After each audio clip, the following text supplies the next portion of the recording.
the Suns signed Tyus Jones. Unbelievable signing. The Suns this offseason, Tyus Jones, Monte Morris, Mason Plumlee. So Tyus is going to start now. We can throw that Monte Morris shit out the window. Tyus Jones, he released a statement that said he will start. He will be the starting point guard for the Suns. Imagine that. He released a statement saying that? Superseding the coach. Yo, fuck you, coach. I got it. What, It was was like something this- on his IG, like the notes Beal page? is coming off the It wasn't bench. notes, but it was like a graphic of him, and then Yeah. it was just text on the side. And he said, "I wanted to go to an opportunity where the team would allow me to be a starting point guard." So I'm pretty sure he will start. I guess right now the question mark is Who? is Beal gonna start with them? Probably. He's a $50 million man, but it's Tyus Jones, D Book, Bradley Beal, KD, and Nurkic. And this team wasn't able to do much. Grayson and they, off the bench isn't crazy. That's a solid lineup. Bad defense. they made a great move. You know, they've No, I had like a the great move. It's offseason. good. That's a really bad defense. I agree with that. I don't disagree, but we've talked about it all regular season long. What did they need? A true point guard. And with the restrictions that they have on their salary cap, to get Tyus Jones on this roster, it's just as good as getting a TJ McConnell like Joel was begging for all season, hoping and praying that they would pull the trigger on a trade. Tyus Jones is one of the more underappreciated playmakers. He's one of the more clean playmakers also, really doesn't turn over the ball. But you put him now where now Devin Booker can go back to playing his natural two-guard position. This was a home run on every level. You don't have money to spend. We still can bring in this player on a cheap contract. We needed a true playmaking point guard. We got that. He can also space the floor. This was a brilliant signing. And again, Joel, you already put your thoughts out on this. Shout out to Joel V. Moran, TikTok, Twitter, the Joel Moran Show on YouTube. Show love. You're 100% spot on. The two teams that had the most restrictions, the Bucks and the Suns, have probably had two of the best off seasons. They did what they can with their restrictions and had moves to better their rosters. Two of the best. Two of the better ones, I should say. Ooh. I don't feel that confident in the Suns right now competing for a championship. Oh, same. But this improves their chances, and I think it gets them one step closer. If they can make one more move, like I was seeing trade packages featuring Grayson Allen, maybe going out and trading for somebody like Dorian Finney-Smith to add length and wing defense and some shooting. I think that would fit with them well, or just getting a big man. But what's not talked about with the Suns is that they had the fifth best starting five in the league by net rating. Book, Beal, Allen, KD, Nurkic. They had a plus 10.4 net rating, 125 offensive rating, 114 defensive rating. This team was really good, especially their five-man lineup, but they averaged the sixth most turnovers per game. The only teams that were worse were lottery teams like the Grizzlies, Spurs, Pistons, Blazers, and Jazz. And in the fourth quarter, they had the worst net rating in the NBA. So if you fix that problem, which is the point guard problem, just limiting turnovers, this team gets much better. And Nurkic, the eye test for Nurkic doesn't pass the eye test. But I was looking at his numbers, and defensively, he's an advanced stat guy are for amongst sure. one of the best. And it's probably because the defensive rebounding numbers inflate that a lot. But I think their biggest weakness, lacking a point guard, they got it. They got one starting. They got one off the bench with Monte Morris. And I think this team with Mike Budenholzer, their offense, which was not able to be maximized last year with Frank Vogel, this year it will be maximized. The defense, I don't think the defense is going to be a great defense. I think they could be an average defense, probably like 15th, 16th in the league. But this team is an offensive-oriented team, and Tyus Jones and bringing in Budenholzer, it gives you that ability to maximize the offense. This sounds like a And D-Book, breakout what? Going back to his ways. Okay. This A feels re-breakout. This feels like a one of Adele's quotes. They're due, because I remember last year you was telling us all year. Eventually, their fourth quarter offense is gonna get fixed. Eventually, it has to happen, and it never got fixed. When you have a Kevin Durant, Devin Booker on your team, it kind of makes life easier on offense, and I think Tyus Jones does help the playmaking department. He does limit the turnovers. I think what you said, or I forgot which one of you said it. You guys just said it. This doesn't make me feel like they can win a championship, but it can still be a good move. And I think this is a good move, getting somebody for cheap, somebody who I still think is a quality player in a nice rotation with the team, because unfortunately, I think their biggest problem is their defense in totality come playoff time. I think in the regular season, they're going to win a lot of games. You know, they're going to be in the 5-6 race for the in the playoffs in the West. But in the playoffs against Minnesota, what was their issue? Rebounding on the glass, being too small. defensively. Offensively, they couldn't get nothing going. So when they can't get nothing going offensively, then defense is going to be an issue. And I think with them, they were just too small. For him, Tyus Jones doesn't make you bigger if he is starting, but I think they definitely had a good offseason. I'm not too high on the Bucks, but I would say Phoenix had a pretty solid offseason just from the draft and free agency, especially with, like you mentioned, the restrictions they did have, the money that they're all tied up to with Bradley Beal and the no trade clause. Like, there wasn't many moves they could have made. Getting Tyus Jones was cool. It definitely fills one of their many issues, and I do like the move. I think it's a cool move for a team that didn't have many avenues to get better. Yeah, reiterating a lot what you guys said, he's one of the best in terms of assist to turnover ratio type dudes in the NBA. He's been like that really since he entered the league. Of course, size, defense, that's gonna be questions with Phoenix, but they're gonna go as KD and as Devin Booker go.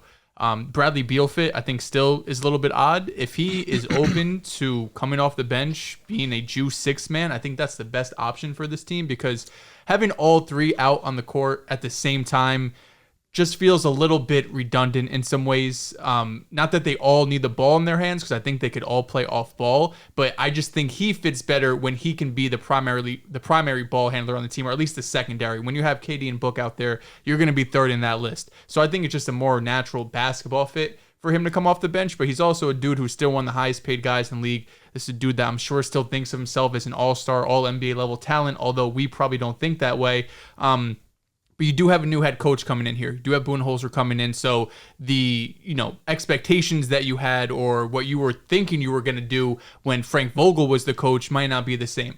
But I think that's going to be not the make or break difference for Phoenix, because like you guys said, I don't see them as a championship caliber team. But if Bradley Beal is able to embrace a bench role for this team, I do think it probably raises their ceiling a little bit, just because you have different combinations you can go to. If Bradley Beal is going to stay firm and be like, no, I need to be in the starting rotation, I think that makes things a little bit ugly. And the fact that he has no trade clause, even if he didn't have a no trade clause, you're not getting off that contract. It's just going to be real difficult to move around pieces and players to make a starting five work, especially in closing time when they did struggle a lot in the fourth quarter. But to give them, just a little bit of slack, like, this is a team that Bradley Beal was traded in the offseason last year, right? This was a team that didn't have as much continuity. They had some injuries that occurred last season. Of course, when you have some of these guys like KD and Bradley Beal who've had a history of injuries over the last few years, even Devin Booker, although he stayed relatively healthy, you could expect that. But I think going into year two, you just have to have some general optimism that some continuity there together will help improve specifically those fourth quarter numbers. Bradley Beal's a weird case study because he's a great player, but because he gets paid so much, he is viewed as overrated because, relative to the contract he has, he is overrated to what he's getting paid. But his numbers last year, 18, 4, and 5, 51% from the field, 43% from three.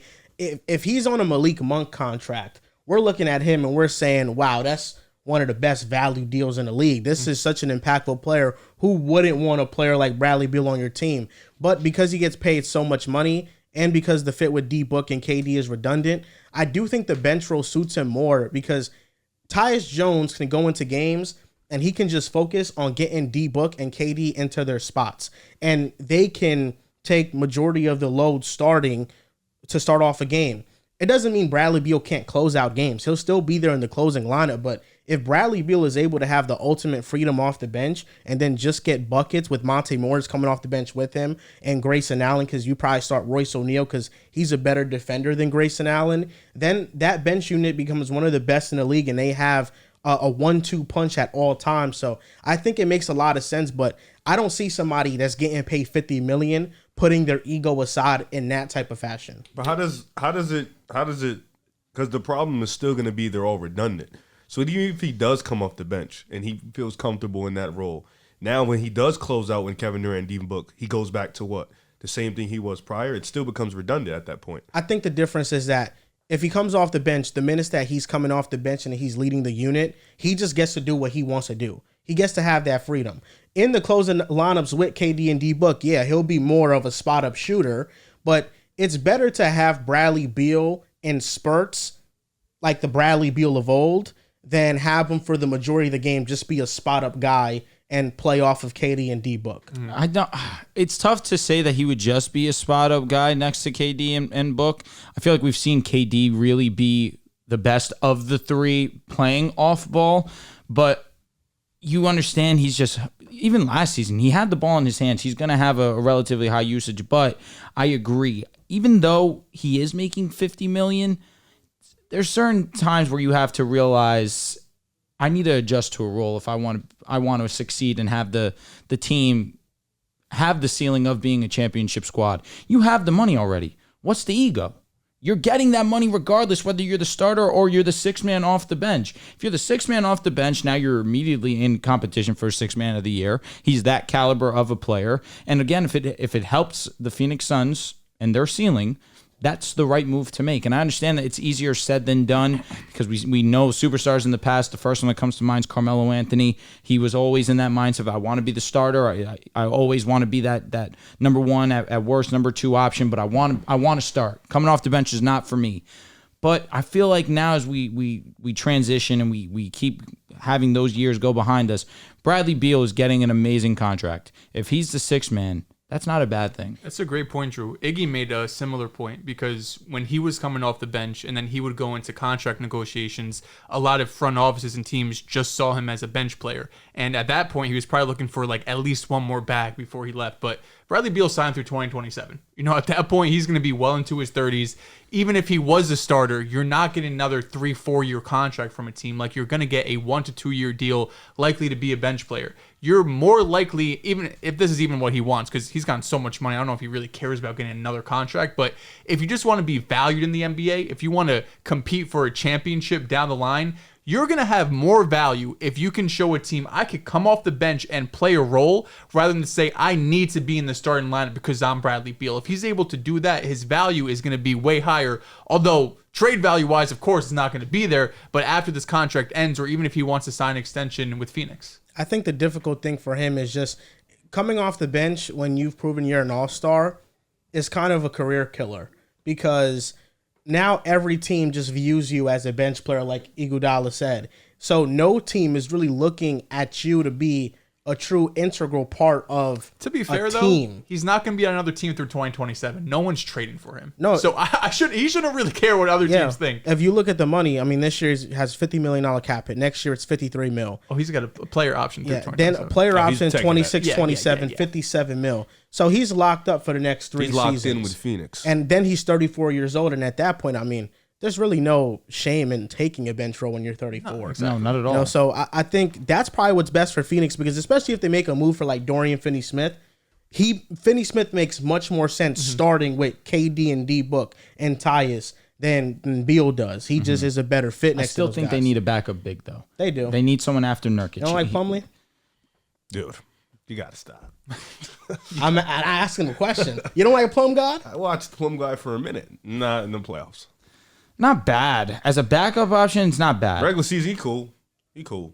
Well, that's the biggest thing that's holding Phoenix back is just the big man position. Nurkic and Plumlee, if they can get an upgrade and Nurkic can be like your backup, then I think they got a legit You're chance. just like ignoring the defense, like it's just in totality. Who are you going to trade for? KD is still a good defender. Who are Name you going another. to trade for that's going to start? Do I over count Nurkic? Grayson Allen. He's not You bad. trade him for somebody. I don't know who would it What be. is he? What do we mean by that? I'm allowed to just say rim protector, like a solid rim protector. I don't even know. Like, what is like Nurkic is? He cool. He just like your backcourt's food. Outside of Kevin Durant, everybody's food. You're probably Tyus is getting killed on defense. Tyus. I don't think just- Devin Booker's a bad defender when he locks in. I just don't think he should be My your least second or favorite third. statement. You heard what Dwayne Wade said What did in the they Olympics. say? He talked about Devin Booker. He said he's a great defender. Doesn't get enough credit. I think it's easy to be a great defender when you're playing with 12 other great. No, but he's shown he can be a great defender in Phoenix, though. Yeah, but I don't think he could be your second or third best. I think if he's your second or third best, that's an I mean, no, you don't want Devin Booker to guard the other team's you don't best because player. then it gives you now he on offense he's tired.